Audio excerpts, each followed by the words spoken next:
Hi, my name is Yuri Lowenthal. I was volunteering with combat veterans suffering from post-traumatic stress when I learned that we lose more servicemen and women to suicide after they come home than we do abroad in combat. I was appalled. I was devastated. I was sad. I wanted to do something. And so I teamed up with Veterans 360 to create this show, Breaking Silence. Thank you for watching. I want to talk more about post-separation. Okay, taking into effect that we can't cure it because you will deal with this the rest of your life, no matter what. How do you cope? What is your cope structure look like?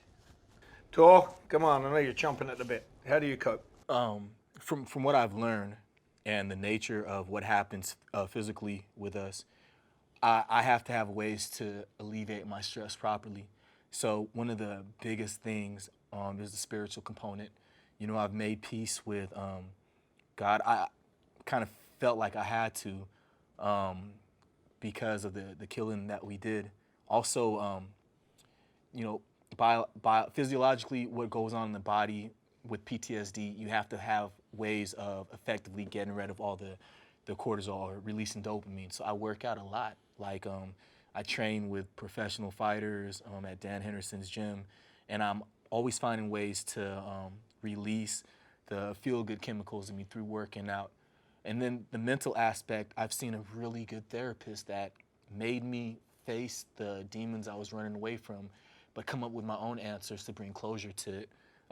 The biggest thing that affected me out of everything was seeing my friend's head blow up right in front of me, even his blood hitting my boots.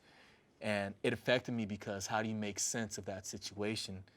And through therapy, I found out that the takeaway from that is we're not guaranteed the next second. We can be here 1 minute and gone the next. And that was his case. His picture is actually back there. And from that, I haven't stopped seeing the image of his head blow up, but now when I see it, it's no longer an incapacitating feeling. I'm motivated to meet people, to be genuine and sincere in my interactions with everyone around me because I don't know if I'll see them again. To tell people I love them, to not be so judgmental, you know, to be more accepting. And even for the terrorists, you know, before I had problems being around people that believed in Islam, but it's not like that anymore because they're people just like me, and I'd rather get to know the good part of them.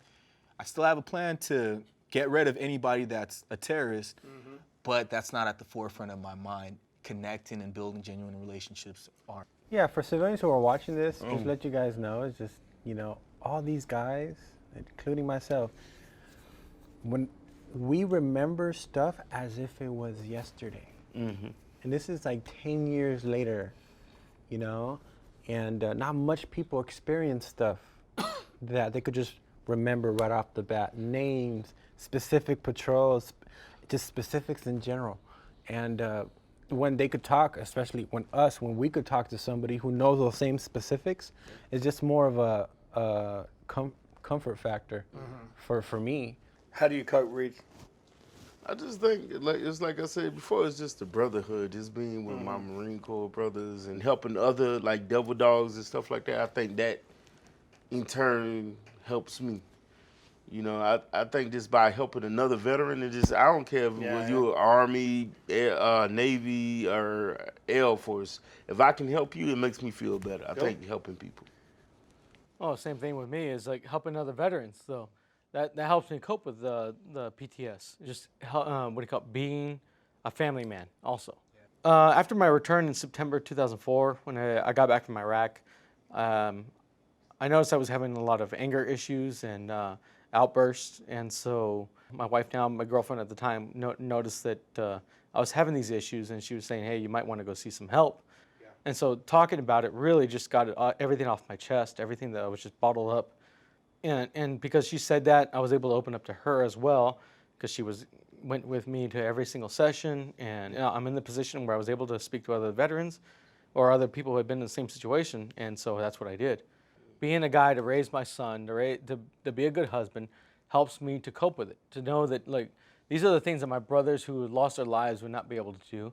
And so I will grow up and I will teach my son and everyone, and my family to, honor these men that, that risked their lives for, it wasn't just American policy, but it's, for their brothers. This is the things that they did.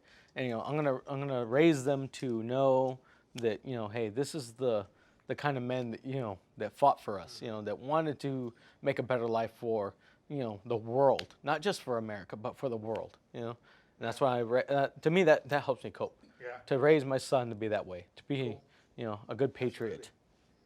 Yeah, I mean, my family helps me out.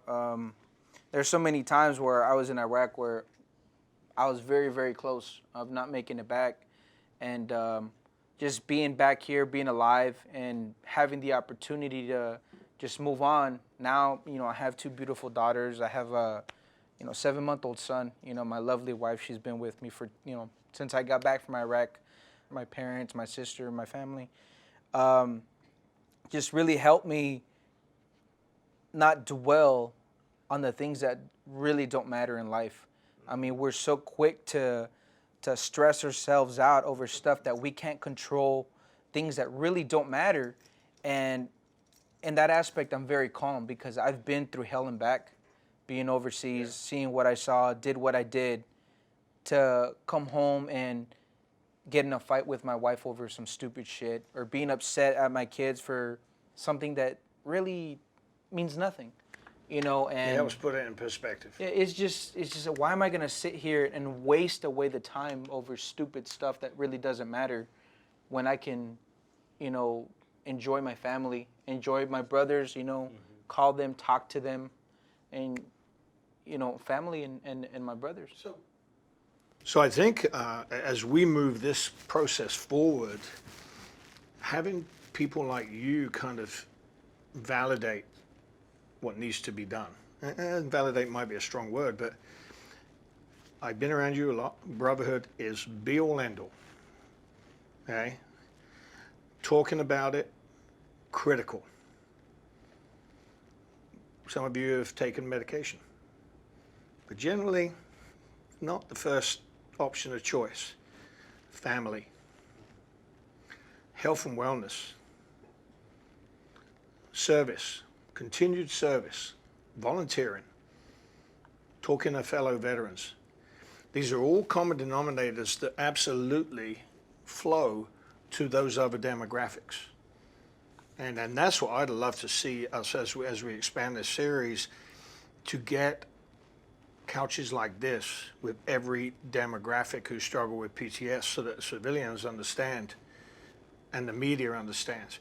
And clinicians understand there's more to PTS support than a drug.